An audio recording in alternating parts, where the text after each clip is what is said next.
नमस्कार, आप देख रहे हैं आज तक। मैं हूं आपके साथ रोहित सरदाना। असम में सरकारी मदरसों पर तालाबंदी की खबर से राजनीतिक भूचाल आ गया। असम के शिक्षा मंत्री ने कहा कि सरकारी पैसों से सिर्फ कुरान नहीं पढ़ा सकते। राज्य सरकार के इस फैसले के बाद विपक्ष टूट पड़ा है। सरकार पर संघ का एजेंडा थोपने का आरोप लगाया जा रहा है। मौलानाओं ने सरकार से इस मामले पर पुनर्विचार करने की अपील की है और दूसरी तरफ केंद्रीय मंत्री गिरिराज सिंह ने सरकार के इस फैसले को सही बताया है। गिरिराज ने कहा कि किसी एक भाषा से संपूर्ण विकास नहीं कर सकते।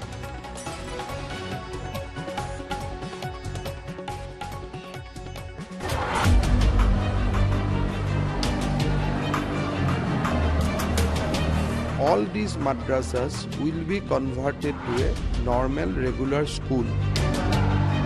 Teachers will be transferred to normal regular schools. Teaching Quran cannot happen with the cost of the government.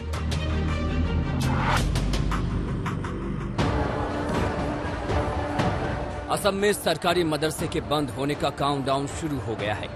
बस चंद दिनों बाद ताला लग जाएगा। राज्य के शिक्षा मंत्री हेमंत बिस्वा शर्मा ने हाथ खड़े कर दिए कि सरकारी खर्च पर धार्मिक पढ़ाई का भार वो नहीं उठा सकते। All these madrasas will be converted to a normal regular school, or in some cases, the teachers will be transferred to normal regular schools, and madrasas will be closed. So government will come out with this notification in the month of November. There is another reason. While we believe that government should not spend money for doing something which is not in our mandate, because in my opinion, teaching Quran cannot happen with the cost of the government.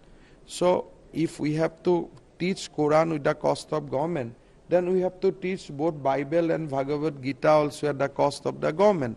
So we want to bring a similarity, uniformity, and we want to stop this practice. इसके लिए राज्य सरकार ने पूरा blueprint तैयार कर रखा है। असम में सरकारी खर्चे पर चल रहे सभी मदरसों को सरकारी स्कूल में बदल दिया जाएगा। कुछ मामलों में शिक्षकों को सरकारी स्कूल में शिफ्ट किया जाएगा। इसके लिए नवंबर में नोटिफिकेशन निकाला जाएगा। असम में करीब 600 से ज्यादा ऐसे मदरसे हैं जो पूरी तरह से सरकार चलाती है, लेकिन विपक्ष को ये बातें पच नहीं रही हैं। असम की सियासत में दखल रखने वाली AIUDF को इसमें दाल में काला नजर आ रहा है। इसके पीछे AIUDF संघ का एजेंडा बताकर हमले कर रही है। अचानक से इनको बंद करने का ये ऑर्डर जो टीचर्स को यहाँ से वहां ले जा रहा है, ये दुर्भाग्य है। ये मैं समझता हूँ कि सरकार को इसको उड्डय करना चाहिए और इस तरह जो हिटलरी डिसीजन नहीं लेना चाहिए। ये सेकुलर डेमोक्रेटिक कंट्री है, इसमें जो सिस्टम चला रहा है आइन का कानून चलना चाहिए। इनके हिटलरी कानून और नागपुर से डिक्टेशन जो इनको आता है वो कानून यहाँ नहीं चलना चाहिए। कभी PM मोदी ने भी कहा था कि एक हाथ में कुरान होना चाहिए और दूसरे हाथ में कंप्यूटर। जाहिर है PM मोदी का मकसद मुस्लिम युवकों को मुख्य धारा से जोड़कर उन्हें जिंदगी की राह में आगे बढ़ाने के लिए प्रेरित करना रहा है। पूरी खुशहाली, समग्र विकास तभी संभव है जब आप यह देखें कि मुस्लिम युवाओं के एक हाथ में कुरान शरीफ है तो दूसरे हाथ में कंप्यूटर है। असम की सरकार भी इस फैसले के पीछे कुछ ऐसी ही दलील दे रही है जिससे संघ का भी साथ मिल रहा है। तरह तरह से प्रदेश विचार कर रहे हैं। केंद्र ने तो एक सिंपल फार्मूला ले लिया था कि सब मदरसों का और आधुनिकीकरण किया जाए ताकि वो जो दकियानूसी चीज़ों में से निकलकर एक नई हवा में इस्लाम के साथ और भारत के संविधान के साथ जी सके और आगे बढ़ सके। ऐसा नहीं है कि असम में सरकार सिर्फ मदरसों को ही बंद करेगी। राज्य के संस्कृत स्कूल पर भी वो फैसला ले सकती है। ये कोई पहला मौका नहीं है कि मदरसे को लेकर देश में बहस छिड़ी हो। गाहे बगाहे मदरसे को लेकर जुबानी जंग तीखी होती रही है। हालांकि प्राइवेट मदरसों का मुस्तकबिल क्या होगा, इस पर असम के सर्बानंद सोनोवाल सरकार ने पत्ते नहीं खोले हैं। लेकिन फिलहाल सरकारी मदरसे पर उसकी सख्ती ने बहस का कई सिरा खोल दिया है। हेमंत कुमार नाथ, गुवाहाटी, आज तक। तो आपको बता दें कि इस वक्त हमारे साथ आ गई है नूपुर शर्मा, वो राष्ट्रीय प्रवक्ता हैं भारतीय जनता पार्टी की। हमारे साथ चंपक कलिता होंगे, वो जनरल सेक्रेटरी हैं AIDUF के। हमारे साथ अतीक उर रहमान होंगे, वो इस्लामिक स्कॉलर हैं। और जफर सरेशवाला हमारे साथ होंगे, वो फॉर्मर चांसलर हैं मौलाना आजाद नेशनल उर्दू यूनिवर्सिटी के। सबसे पहला सवाल मेरा नूपुर शर्मा आपसे है। विपक्ष ये कह रहा है कि संघ के एजेंडा को बीजेपी लागू करना चाहती है, इसलिए मदरसों को जिनको सरकारी फंडिंग है और वहां कुरान पढ़ाई जाती है बंद करना चाहते हैं, क्या कहिएगा? सबसे पहले तो बात पूछना चाहती रोहित जी, संघ का एजेंडा क्या है कि हमारे देश के बच्चों का भविष्य मेन स्ट्रीम हो, कि वो सिर्फ कुरान से एक कलमा और बाइबल की एक वर्स और किसी गीता और महाभारत से एक दोहे पढ़ने लायक नहीं, उससे आगे भी पढ़े। आपने अपने पायलट में दिखाया है कि असम की सरकार संस्कृत स्कूल्स और स्टेट रन मदरसा, अब मुझे खुद समझा दीजिए कि एजुकेशन का इम्पार्टेशन जो होता है वो कॉन्करेंट लिस्ट में आता है हमारे संविधान में। मतलब कि राज्य केंद्र सरकार दोनों आपस में मिलके और अपने अपने लेवल पे भी इस पे कानून बना सकती है। तो असम की सरकार अगर ये सवाल पूछ रही है कि हमारे पैसे पे सिर्फ रिलीजियस टीचिंग हो या धार्मिक पढ़ाई हो, इससे बच्चे का भविष्य क्या रहेगा, मुझे बता दीजिए। अब यहाँ पे बहुत से लोग बैठे होंगे, ये एक ना एक कोई निकाल लेंगे। यूपीएससी में एक मदरसे में पढ़ा था, 8 साल बाद उसने यूपीएससी क्लियर कर लिया PhD करने के टाइम पे। मुझे बता दीजिए देश में कितने मदरसे हैं और उनमें से कितने लोग IITs में पढ़ लिए, IIM में पढ़ लिए, विदेश में बढ़िया नौकरी करके बहुत बढ़िया पढ़ाई करके नौकरी कर लिए, या यूपीएससी क्लियर कर लिए। अगर असम की सरकार कहती है कि रिलीजियस टीचिंग, और हमारा प्रियम्बल कहता है कॉन्स्टिट्यूशन का कि हम सेक्युलर हैं, मानती हूँ 26 और 30 आर्टिकल के धाराओं के अधीन एक राइट है इन लोगों का, लेकिन अगर असम की सरकार को ये ठीक नहीं लगता तो मेरे हिसाब से कोई खराब नहीं, बहुत अच्छी डिसीजन है और नवंबर में इस नोटिफिकेशन का इंतजार करूंगी। चंपक कलिता, क्यों विरोध है आप लोगों का? जी देखिए, ये जो मदरसों के बारे में बात कर रहे हैं, संस्कृत टोल के बारे में बात कर रहे हैं, संस्कृत तो बहाना है, ये मदरसा निशाना है। ये हिमंत बिश्व शर्मा अपना जो ये नागपुर के जो अपने प्रभु है, बॉस है, उनको संतुष्ट करना चाहते हैं। और यहाँ आसाम में कोई आंदोलन नहीं हुआ कि मदरसों को सरकारी धन दिया जाए, ये बहुत दिनों से ये सिलसिला चला आ रहा है। अभी देखिए, एक जहनी रूप से बीमार आदमी जब देश का सूबे का आपका स्वास्थ्य मंत्री बनेगा, सूबे का शिक्षा मंत्री बनेगा, तो इससे ज्यादा कोई उम्मीद हम लोग से बच नहीं है। और बाकी जो ये नुपुर शर्मा कह रही है कि मजहबी शिक्षा, ये गलत बयानी कह रहे हैं। लेकिन ये जो प्रधानमंत्री जी बोले कि एक हाथ में कुरान एक हाथ में कंप्यूटर, तो यहाँ जो 600 नंबर का पढ़ाई चलती थी, इसमें सिर्फ 50 नंबर का पढ़ाई चलती थी मजहबी पढ़ाई। तो इसमें ये कुरान और कंप्यूटर वाला ही चीज है। तो 600 में से 550 नंबर का तो पढ़ाई चलती है नॉर्मल, उसमें साइंस है, उसमें गणित है, उसमें आपका असामीज है, उसमें इंग्लिश है, उसमें सोशल साइंस है, और उसमें खाली आपका 50 नंबर का ये मजहबी शिक्षा दिया जाता था। अभी देखिए, ये मजहबी शिक्षा से प्रॉब्लम क्या है? ये मजहबी शिक्षा, स्पिरिचुअल शिक्षा लोगों को इंसान बनाती है। कोई ऐसा, ये सेकुलरिज्म का मतलब ये नहीं है कि कोई नास्तिक है, धर्मनिरपेक्ष का मतलब ये नहीं कि अधर्म है। ये धर्म को भी, धर्मीय जो आपका ढांचा है, तो धर्म क्या सिखाता है कि मजहब नहीं सिखाता आपस में बैर रखना, ये गलत है क्या? अगर कोई गीता भागवत बाइबल अगर कुरान को कोई व्याख्या करे तो उसका कोई गलत है क्या? अगर गलत होता तो पार्लियामेंट में कुरान को शपथ ग्रहण में क्यों लाया जाता? अगर गलत होता तो अदालतों में कुरान से शपथ क्यों खाया जाता? कि ये पॉजिटिव चीज है। लेकिन नागपुर के लोग, RSS के लोग अपना एजेंडा सेट करना चाहते हैं। ये डेवलपमेंट अनएम्प्लॉयमेंट फेल है, इसीलिए ये सब इस्लाम को ठेस पहुंचा के ये कम्युनल पोलराइजेशन करना चाहते हैं। क्योंकि 2021 में आसाम में चुनाव है। चाहूंगी रोहित जी, बोले नुपुर। देखिए, मैं सबसे पहली बात कहना चाहती हूँ कि भाई शपथ सिर्फ लेने की बात नहीं है कि गीता कुरान पे हाथ रख के शपथ ले ली। आपकी मेन पढ़ाई क्या है? आपने किसी भी बात पे, आपने जो इतना लंबा चौड़ा 2 मिनट बोला, किसी बात पे तथ्य नहीं था। तथ्य मैं देती हूँ आपको। 24 सितंबर, मेरे सामने पड़ी हुई है न्यूज, 24 सितंबर 2020 में एनआईए एक इंटेरोगेशन और छापा मार के पता करती है कि टेरर अक्यूज्ड मदरसे की गाइज में, मदरसे के वेश में एक रेडिकलाइजेशन कैंप खोलना चाह रहा था। ये राष्ट्रीय न्यूज़पेपर की, ये अगर आप देख सकते हैं, ये उसकी न्यूज है। अभी एक दिन पहले श्रीनगर के अंदर पीएसए के तहत चंपक जी एक सेकंड, चंपक जी एक सेकंड, चंपक जी आप 2.5 मिनट बोले, किसी ने टोका आपको? नहीं टोका ना। एक दूसरे की बात सुनना सीखिए ना सर। वो बोल लेंगे फिर आप बोलिएगा, इसमें कोई बुरा मानने की बात तो है नहीं। अपना अपने बात रखिए, कम से कम यहां कोई लड़ाई झगड़ा करके ये थोड़ी ना साबित करना है घर जाके कि देखो मैंने उसको बोलने नहीं दिया। एक एक करके बोलिए, अपनी अपनी बात रखिए, लोगों को समझ तो आए कि कौन क्या कहना चाहता है। मैं वापस आपके पास भी आऊंगा। बोले नूपुर शर्मा, पूरा कीजिए बात को। ये है अक्टूबर 13 की न्यूज। ये कहती है 3 जम्मू कश्मीर के टीचर पब्लिक सिक्योरिटी एक्ट के अंदर एक मदरसे से पकड़े गए, क्योंकि इसी मदरसे के 13 ऐसे शिष्य थे जो टेरर ऑर्गेनाइजेशंस को ज्वाइन कर चुके थे, इंक्लूडिंग वो वाला शिष्य, वो वाला छात्र जिसकी गाड़ी का इस्तेमाल करके पुलवामा के अंदर सीआरपीएफ, जो हमारे जवानों की गाड़ी के अंदर जो गाड़ी भेड़ी गई थी जिससे एक ब्लास्ट हुआ था, इंक्लूडिंग दैट स्टूडेंट, वो छात्र भी इसी मदरसे का पढ़ा हुआ है।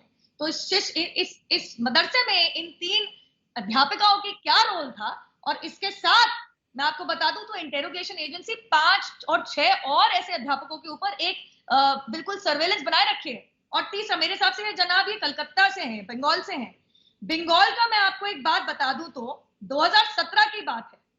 ममता दीदी की अपनी सरकार स्टेट रन मदरसे में कुछ स्टेट की तरफ से अध्यापक भेजती हैं। उस अध्यापक को मार पीट के बाहर निकाला जाता है, क्योंकि वो जनगण मन गाने के लिए एक इच्छा जागरूक करता है। तो मौलवी मदरसे के मार पीट के बाहर भगा देते हैं, क्योंकि उनको उसका पैंट और शर्ट पहनना पसंद नहीं। और अध्यापक को, वो जो स्टेट का अध्यापक है, मतलब राज्य सरकार का अध्यापक जाता है वहां पे, और खुद मुसलमान है वो, उससे ये और कहते हैं कि ऊंचे पजामे और अगर तू कुर्ता पहन कर टोपी लगा के नहीं आया, तूने दाढ़ी नहीं बढ़ाई, तो तू वापस नहीं घुसेगा। मेरा सवाल है आपसे, मदरसे बंद करने का फैसला या उनको सरकारी स्कूल में तब्दील करने का फैसला इसलिए कि आपको उनका मॉडर्नाइजेशन करना है, जैसा कि हिमंता बिस्वा शर्मा कह रहे हैं, या फिर सरकार ये मानती है कि यहां आतंकवाद की ट्रेनिंग होती है, जिसका आप उदाहरण दे रही हैं? देखिए, मैं आपको इतना बता दूं तो जहां तक मोदी जी का सवाल है, 2014 के चुनाव के पहले, अगर आपने हमारा संकल्प पत्र 2014 में 19 में भी देखा होगा, तो मदरसों को मॉडर्नाइजेशन करने की बिल्कुल कड़ी एक हमारा संकल्प था, जिसमें हम खरे भी उतरे हैं। अगर आप देख ले तो दिसंबर 2019 तक हमने 22,500 करोड़ माइनॉरिटीज वेलफेयर में हमने खर्च कर दिया है।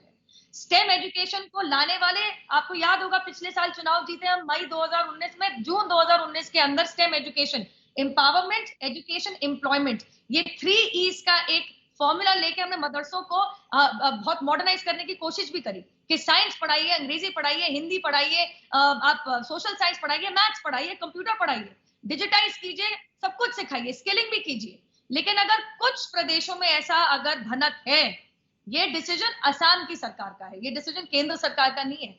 अगर असम की सरकार को लगता है कि उनका पैसा गलत इस्तेमाल हो रहा है, या मैं कहूंगी कि ये ट्रेनिंग कैंप चल रही है, या फिर एक रेडिकलाइजेशन कैंप चल रही है, और ये पढ़ाई का कोई एंड नहीं है, और ये बच्चे किसी नौकरी पेशा इंसान बन के नहीं निकलते ग्रेजुएशन के बाद, तो मेरे हिसाब से राज्य सरकार को पूरा हक है ऐसा निर्णय लेने। ठीक है, चंपक कलिता अपनी बात रखिए। उसके बाद जफर सरेशवाला आ गए हैं, वो खुद यूनिवर्सिटी के चांसलर रहे, जरा उनसे पूछेंगे कि वो किस चीज को बेहतर मानते हैं। चंपक जी बोलिए। बता के ये जनरलाइज कर रहे हैं। अभी देखिए, जो आसाराम है, चिन्मयानंद है, इन लोग पर जो हरकत है कि आप हिंदुस्तान के में साधुओं को बैन कर देंगे क्या? हिंदुस्तान में स्वामियों को बैन कर देंगे क्या? अभी दावोस से अपना नीरव मोदी भाग गए, और कहां से भाग गए? वो अपना प्राइम मिनिस्टर के संग से भाग गए, तो आप प्राइम मिनिस्टर को बैन कर देंगे क्या?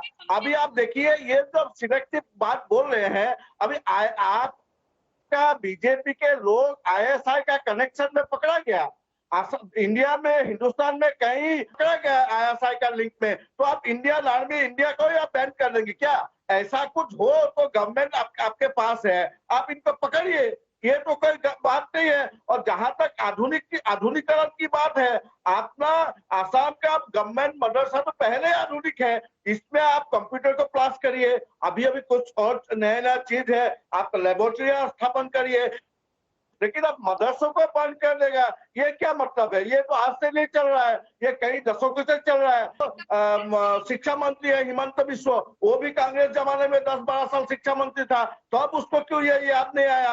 आज अब बीजेपी के आते उसको याद आ गया। अभी 4 साल क्यों याद नहीं आया? अभी क्यों याद आया? क्योंकि 2021 में चुनाव है, और इसीलिए हम कहते हैं ये आरएसएस का एजेंडा है। आरएसएस के नागपुर के प्रभुओं को खुश करने के लिए ये बीजेपी का हिमंत बिश्व ये सब कर रहा है। ठीक है, ओके। अब जरा हमारे साथ मौजूद है जफर सरेशवाला। जफर सरेशवाला, आप तो खुद यूनिवर्सिटी से जुड़े रहे लंबे समय तक, आपको लगता है मॉडर्न एजुकेशन, मदरसे का मॉडर्नाइजेशन, एक हाथ में कंप्यूटर एक हाथ में कुरान, जो मोदी ने प्रधानमंत्री बनते समय नरेंद्र मोदी ने बात कही 2014 में, वो ना लागू करके सरकार एजेंडा लागू कर रही है आरएसएस का, जब वो मदरसा के मॉडर्नाइजेशन की बात करती है? तो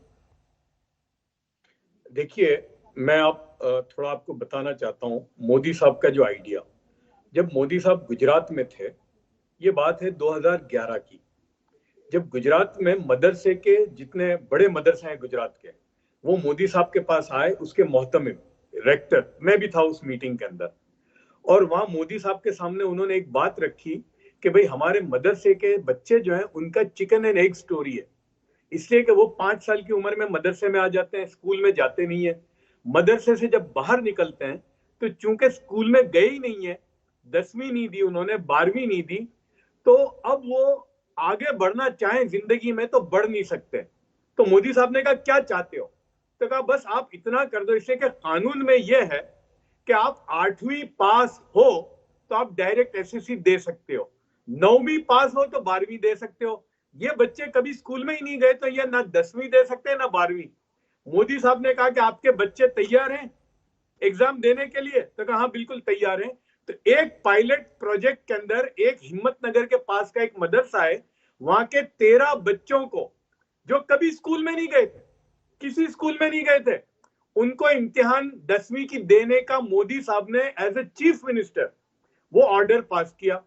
वो बच्चों ने एग्जाम दी, सारे बच्चे 67% एवरेज मार्क्स से आए। आज पिछले साल हम मिले, हमने उनका सम्मान किया, वो बच्चे मौलाना भी हैं और उन्होंने मास्टर्स किया इंजीनियरिंग में, उन्होंने कंप्यूटर साइंस की डिग्री हासिल की, उन्होंने इकोनॉमिक्स में डिग्री हासिल की। तो ये बात गुजरात में शुरू हुई। और आपने जो चांसलर का जिक्र किया, मैं जब 2015 में आया चांसलर बनकर, अब मैं यहाँ एक बात कहना चाहता हूं, जो पाकिस्तान भी और सऊदी अरब भी कभी नहीं कर पाई वो हिंदुस्तान में हुआ। वो क्या हुआ कि ये मौलाना आजाद नेशनल उर्दू यूनिवर्सिटी जो है, ये उर्दू के बच्चे जो उर्दू में पढ़ के निकलते हैं वो हायर एजुकेशन में कैसे जाएं, उसके लिए मैं जब चांसलर बना तो मैंने सरकार के सामने दरखास्त रखी कि आप अगर हम 200-250 मदरसा आइडेंटिफाई करते हैं, उन बच्चों को डायरेक्ट यूनिवर्सिटी में आने के लिए आप प्रावधान कर दें। सरकार ने कर दिया, हमने 250 मदरसा आइडेंटिफाई किए, हमने उनके लिए एक ब्रिज कोर्स बनाया, और 2015 में पहली मर्तबा 14 बच्चे आए जो कभी स्कूल में नहीं गए थे, मदरसे से डायरेक्ट यूनिवर्सिटी में। उसके बाद 2016 में 81 बच्चे आए, 2017 में 160 बच्चे आए। तो लेकिन सर आपके सामने बैठ के ये बोल रहे हैं सज्जन लगातार कि साहब ये तो नागपुर का एजेंडा लगाना चाहते हैं, मोदी तो मदरसों को बर्बाद कर देना चाहते हैं। शाम को 5 बजे हमने डिबेट किया, वो कह रहे हैं कि इनका नासूर है, ये हमेशा से मदरसा सिस्टम को खत्म कर देना चाहते हैं। आप उससे उलट बता रहे हैं।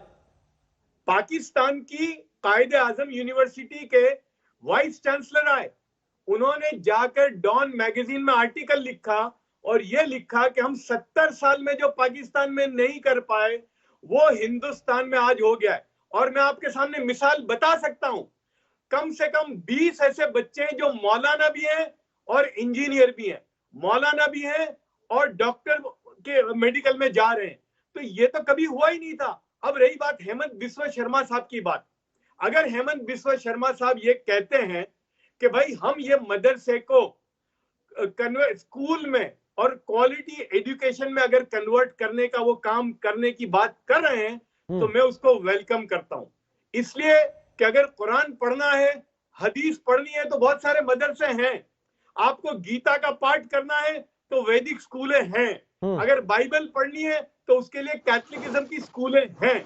मैं समझता हूं कि सरकार जो है वो क्वालिटी प्राइमरी एजुकेशन का प्रावधान करे, और अगर वो करती है और ये मदरसों को क्वालिटी स्कूल में कन्वर्ट करती है तो हमें कोई आपत्ति नहीं है। आपको नहीं है ना सर?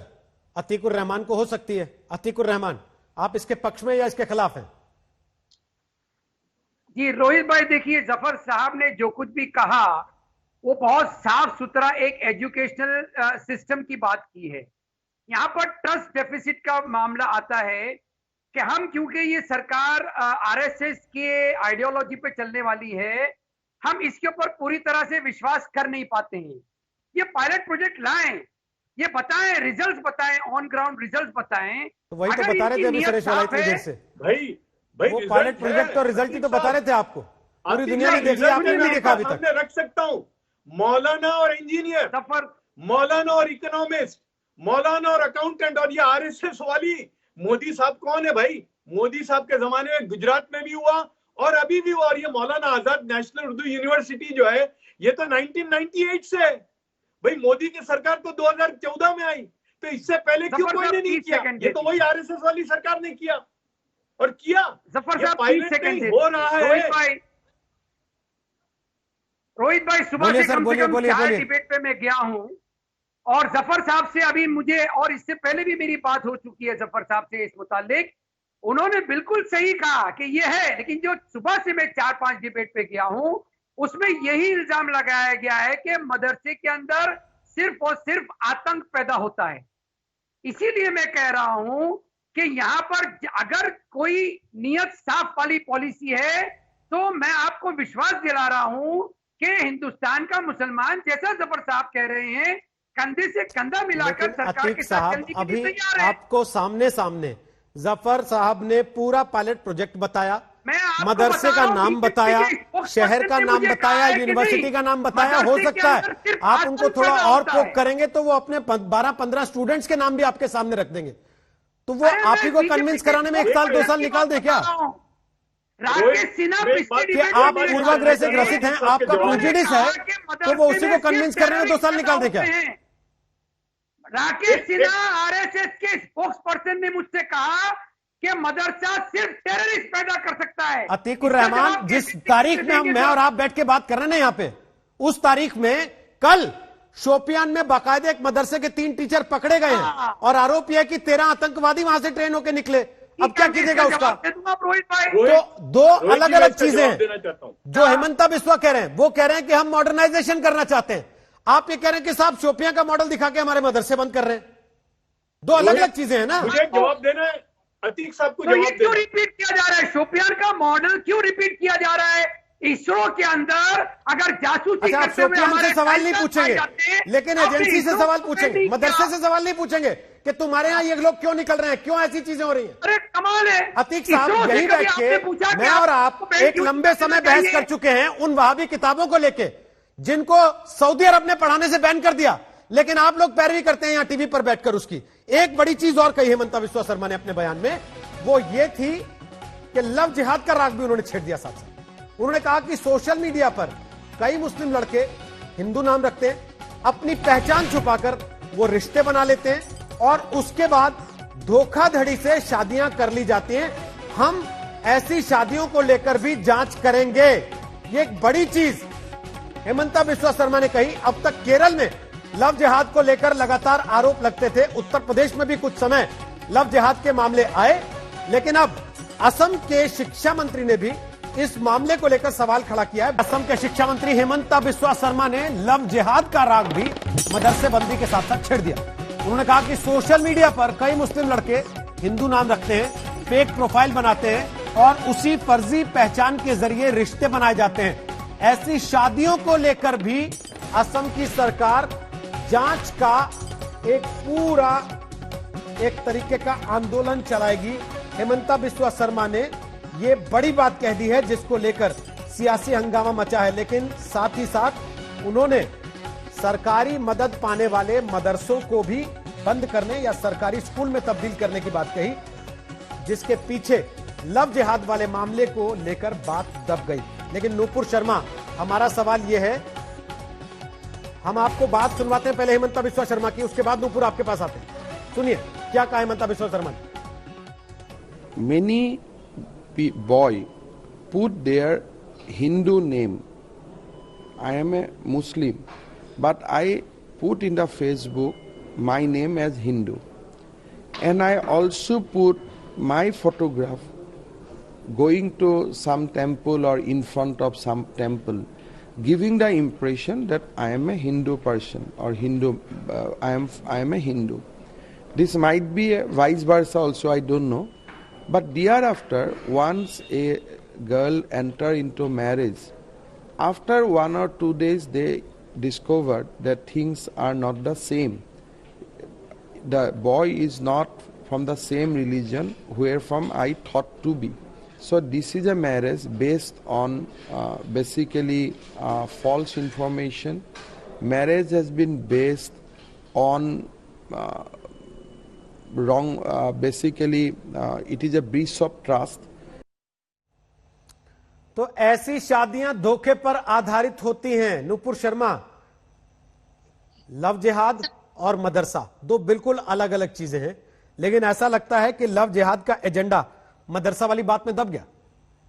देखिए, सबसे पहली बात तो मैं एक 2-3 चीज कहना चाहूंगी, फिर मैं लव जिहाद पे आती हूँ। सबसे पहली बात, ये बैन करने की कुछ बात सुनी मैंने। वैसे भाई साहब, 12 प्रदेश जहाँ पे आईसिस की फॉलोइंग पाई गई है एनआईए के द्वारा, उसमें से 6 प्रदेशों के अंदर, ये एक आपके अन्य पैनलिस्ट के लिए रोहित जी, 6 प्रदेशों के अंदर 130 लोग जो इंजीनियर्स भी थे, काफी उसमें से काफी पढ़े लिखे लोग भी थे, ऐसे पाए गए जिनका आईएसआईएस से डायरेक्ट ताल्लुक था सोशल मीडिया के द्वारा। अब बैन करने की बात करें तो कोई आईएसआईएस से ताल्लुक रखता है तो मुसलमान बैन कर दे क्या देश में? ये बैन मौलवी बैन कर दो और साधु बैन करने की बात नहीं है। बैन तो कलकत्ता के उच्च न्यायालय ने किया था 2013 में, इमामों को गैर कानूनी एक मुआवजा देना, जो ममता दीदी ने कोशिश करी थी। हाँ, जो जफर भाई कह रहे हैं वो भी सत्य है कि मॉडर्नाइजेशन ऑफ मदरसा बहुत जरूरी है, और जो ये सरकार करती आ रही है, मेरे पास तो आंकड़े पड़े, मैं बोलूंगी पूरी रात निकल जाएगी, लेकिन ये एक टेरर ब्रीडिंग ग्राउंड की तरह इस्तेमाल हो रहा है, ये भी सत्य है। तो कृपया करके अपना दिमाग खोल के सोचिए और पढ़ के बोलिए कृपया करके। दूसरी बात, लव जिहाद पे आती हूँ। मेरे सामने रोहित जी कुछ आंकड़े पड़े हैं, सिर्फ 1.5 साल के 11 ऐसे केसेस पड़े हैं मेरे सामने, जिसमें से 3 बता दूं मैं आपको। तो इसमें सोशल मीडिया का मिसयूज करके, अपने आप को हिंदू नाम देके, लड़की को अपने आप को हिंदू प्रस्तुत करके, यौन संबंध बनाने के बाद कहीं पे लड़की गर्भवती भी हुई है। ऐसा मामला अयोध्या में सामने आया है कि शादीशुदा आदमी ने लड़की को अयोध्या में बुलाया, एक गेस्ट हाउस के अंदर यौन संबंध बनाए, उसको गर्भवती करके 4 महीने के बाद उसको छोड़ के भाग गया, पता चला शादीशुदा था। ऐसा मामला मेरठ में भी आया है, जिसमें युवक अपना हिंदू नाम बता के, रावत बता के, बता दूं तो मैं आपको, अपना हिंदू नाम बता के लड़की से यौन संबंध बनाता है सोशल मीडिया का इस्तेमाल करके, बाद में उसका वीडियो बना के उसको थ्रेटन करता है कि मैं बाहर कर दूंगा। पता चलता है पूछताछ पे कि मुसलमान है, और कहता है हाँ तू हिंदू लड़की है, तुझे मजा चखाना था। ये सारी रिपोर्टेड है, ये अन्य बड़े बड़े राष्ट्रीय न्यूज़पेपर्स की रिपोर्ट्स हैं। ऐसे 3 मामले तो मेरे सामने पिछले 1.5 साल के पड़े हुए हैं, और मैं तो ऐसे ऐसे आंकड़े बता सकती हूँ आपको, जगह जगह के आपके होश उठ जाएंगे। सबसे बड़ा किस्सा तो तारा शाहदेव का हम कोई नहीं भूल सकते। एक बहुत सेलिब्रेटेड शूटर किस तरीके से अपने आप को कोहली बता के उस महिला से शादी करी, शादी के बाद एक किसी का वेडिंग इनविटेशन कार्ड आया तो पता चला कि हस्बैंड का नाम तो कुछ और है, धर्म भी कुछ और है, उसके साथ जोर जबरदस्ती करी। या अभी कुछ दिन पहले लखनऊ के अंदर 35 साल की महिला अपने आप को कैसे आग लगा लेती है, क्योंकि उसके इन-लॉज हस्बैंड के जाने के बाद उसको फोर्स कर रहे हैं कि वो इस्लाम कबूल करे। तो लव जिहाद एक रियलिटी है, ये शब्द हमने कॉइन नहीं किया। केरला की चर्च संस्था ने केरला हाई कोर्ट के अंदर याचिका दर्ज करके जब इस पूरे फ्रेज को कॉइन किया था। इसकी हिस्ट्री बहुत लंबी चौड़ी है, आप चाहे तो मैं और बोल सकती हूँ, लेकिन जो उन्होंने बात कही है ना, उन्होंने कहा कि हमने सख्त कदम उठाने की तैयारी की है इस मामले में। अगले 5 साल में हम देखेंगे कि जो शादियां हों वो आउट ऑफ फ्री विल और देयर इज नो डिसेप्शन। हम ऐसी शादियों के खिलाफ लड़ेंगे जो कि धोखाधड़ी पर आधारित रही है। ये कैसे जांचेंगे? कोई प्लान है, कोई उन्होंने तैयार किया है, या ऐसे ही बस क्योंकि कुछ जगह छप रहा है और लोग चर्चा कर रहे हैं उसकी? देखिए, हेमंत बिस्वा शर्मा जी बहुत सीनियर नेता है। मैं आपको एक बात बता दूं, अगर कोई अपने आप को हिंदू प्रस्तुत करके हिंदू लड़की से हिंदू धर्म के और हिंदू मैरिज एक्ट के तहत शादी करता है, तो मैं आपको उसका एक कानून बता सकती हूँ यहाँ बैठ के, कि अगर आप डिसेप्शन से या कोई चीज या बहुत ही अहम इंफॉर्मेशन को सप्रेस करके शादी करेंगे तो वो वॉइड अब इनिशियो मानी जाती है, तो वो शादी मानी नहीं जाती। अगर आप हिंदू संस्कारों के हिसाब से हिंदू मैरिज एक्ट में शादी करने जाते हैं तो दो तरीके हो सकते हैं। एक तो वो शादी मानी नहीं जाएगी अगर हिंदू संस्कार रीति रिवाज से आपने शादी करी। दूसरी चीज ये है कि अगर कोई फेक आइडेंटिफिकेशन, मेरे पास ऐसे काफी मामले हैं, सोशल मीडिया में अपनी कोई और आइडेंटिफिकेशन दी और असलियत में दिखाया कि एक नकली आधार कार्ड, मतलब एक नकली आइडेंटिफिकेशन भी बना रखा है। तो कहीं ना कहीं अगर Assam, because law and order state subject है, कहीं ना कहीं अगर असम की सरकार और हेमंत बिस्वा शर्मा ऐसे एक नेता है जो बहुत अच्छी तरीके से इनसाइड आउट जानते हैं अपने राज्य को, अगर वो चाहे तो इस पे क्रैक डाउन कर सकते हैं कि कोई भी नकली आइडेंटिफिकेशन के साथ उस प्रदेश के अंदर, उस राज्य के अंदर ओपनली घूम ना रहा हो। तो इस चीज से भी ये बात बहुत अभी आपके पास वापस आऊंगा। चंपक जी कमेंट करना चाहते हैं, उसके पहले जफर सरेश वाला कुछ कह रहे हैं। बोले जफर साहब, आपको लगता है ये लव जिहाद होता है? क्योंकि केरल से पहले लगातार शिकायतें आई, फिर उत्तर प्रदेश में भी जब चुनाव आया तो खूब सुना लव जिहाद, लेकिन उसके बाद गुम हो गया, अब अचानक फिर से खड़ा है। देखिए, मैं एक बात ये कहना चाहता हूं, यहाँ पर हेमंत बिस्वा शर्मा साहब की अगर बात आपने सुनी हो तो उन्होंने कहा वाइस वर्सा, यानी मुसलमान धोखा देकर हिंदू नाम करके भी करता है और हिंदू भी करता है, यानी धोखा दोनों होता है। उन्होंने बहुत क्लियर कट कहा वाइस वर्सा। मैं यहाँ नुपुर जी को कहना चाहता हूं कि इस्लामिक लॉ में झूठ बोलकर, धोखा देकर या कोई ऐसी चीज सप्रेस करके अगर निकाह किया तो वो निकाह भी नल एंड वॉइड है। इस्लामिक लॉ में क्लियर कट है, किसी भी धोखाधड़ी और ऐसी इंफॉर्मेशन जो आपने छुपाई है तो वो निकाह ही नहीं है, नल एंड वॉइड है। तो जो धोखा देने वाले हैं, मैं ये समझता हूं कि ये सब धोखा, झूठ बोलने वाले, धोखा देने वाले हैं। तो ऐसे लोगों के साथ जो कानून की कार्रवाई है वो कार्रवाई होनी चाहिए। मैं अगली बात, पिछली बात पर आना चाहता हूं, खासतौर से जो हमारे अतीक साहब ने एक बात कही थी कि भाई सुबह से मैं डिबेट में ये देख रहा हूं, तो मैं अतीक साहब को एक बात कहूंगा कि जो डिबेट में जो लोग आते हैं ना, उनको बहुत ध्यान मत दो। सरकार के जो मिनिस्टर जो बैठे हैं वो क्या करते हैं, वो क्या कहते हैं, यानी नरेंद्र मोदी साहब और 4-5 जो मिनिस्टर हैं वो ही, इसलिए कि बहुत सारे बीजेपी के जो स्पोक्स पर्सन आते हैं उनको भी मोदी साहब की थिंकिंग और मोदी साहब की थॉट प्रोसेस का अंदाज नहीं है।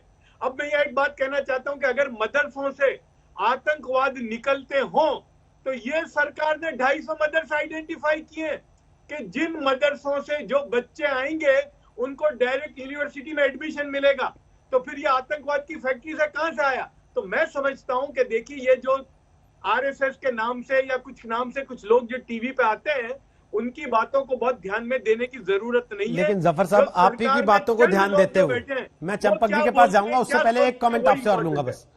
आपने कहा कि इस पूरी परिस्थिति में लव जिहाद का जो मामला है वो वाइस वर्सा है। नूपुर ने अभी आपके सामने 1.5 साल के 11 उदाहरण बताते हुए 3 को साइट किया। आप वाइस वर्सा का 2 उदाहरण, 3 उदाहरण, 1 उदाहरण साइट कर दीजिए। देखिए, मैं इस सब्जेक्ट में नहीं हूं, मैंने तो उनका कहा, विश्व शर्मा साहब ने कहा, आप सुनिए, फिर से सुनाइए। विश्व शर्मा साहब ने यह कहा it can be vice versa. तो मैं ये कहना चाहता हूं, अगर मुसलमान कोई ऐसा करता है और उसने सप्रेस करके कोई शादी की है तो वो इस्लामिक लॉ से नल एंड वॉइड है, इसलिए कि इस्लाम अलाउ ही नहीं करता। धोखाधड़ी, सप्रेशन ऑफ फैक्ट्स शादी के टाइम पे करना, ये झूठ है और वो नल एंड वॉइड है, ऐसा निकाह ही नहीं हो सकता। सर, ऐसा 3 तलाक भी नहीं हो सकता था, लेकिन हो रहा था। फाइनली कोर्ट को कूदना पड़ा उसमें, और उसके बाद हो रहा था, संसद तक जाए। रोहित की अगर कोई चीज, कोई लोग अगर गलत चीज चला रहे हो तो आप मानते हैं ना ऐसी चीजें भी हो रही हैं जिसको लेकर आज हेमंता बिस्वा को बोलना पड़ा? इस तरह से नहीं हो सकती। आप मानते हैं ऐसी चीजें हो रही हैं जिसको लेकर हेमंता बिस्वा को बोलना पड़ा? बिल्कुल, देखिए, ऐसा नहीं है कि नहीं हो रही। मैं देखिए, जब तक कि मैं ये नहीं समझता कि मुझे सर में दर्द है या नहीं है तो मैं इलाज ही नहीं करूंगा। तो अगर गलत मेरे समाज में हो रहा है अगर, तो ये जफर सरेश वाला की और अतीक और रहमान की जिम्मेदारी है कि हमारे समाज की खराबी को ठीक करना, ये हमारी जिम्मेदारी है। ओके, चंपक कलिता बोलिए अपनी बात, उसके बाद नूपुर से कमेंट लेंगे, समय बचा तो।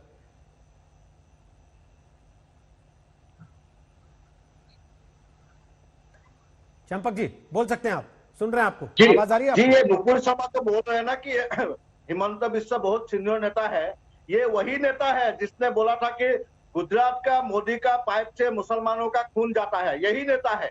यही नेता कह रहा था कि मोदी जो पॉलिसीज लाए हैं, ये रिक्शा वाला ठेला वाला चप्पल से मारेगा मोदी को। यही नेता है हिमंत बिस्वा।